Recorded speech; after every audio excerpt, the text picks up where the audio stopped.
সবজিটা দেখো ভাজা ভাজা শেষ। এখন চাউলের ভিতরে ঢেলে দিব। সবজিটা দেখো দিয়ে দিয়েছি। যেহেতু ঝোল হবে খিচুড়িতে একটু বেশি করে, এই জন্য আমি বেশি করে জলটা দিয়ে দিয়েছি।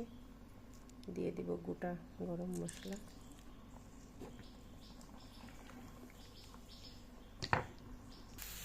এখানে দেখো পেঁয়াজ মরিচ সাথে শুকনো ঝাল দিয়ে দিয়েছি, গোটা পাঁচফোড়ন।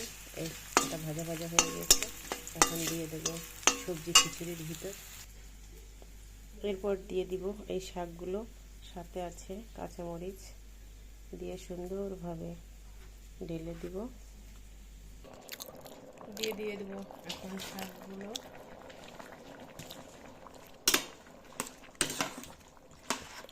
শাকের সাথে কাঁচামরিচগুলো দিয়ে দিয়েছিলাম। এখন দিয়ে দেবো ভেজে রাখা পেঁয়াজ মরিচ, সাথে ছিল পাঁচফোড়ন।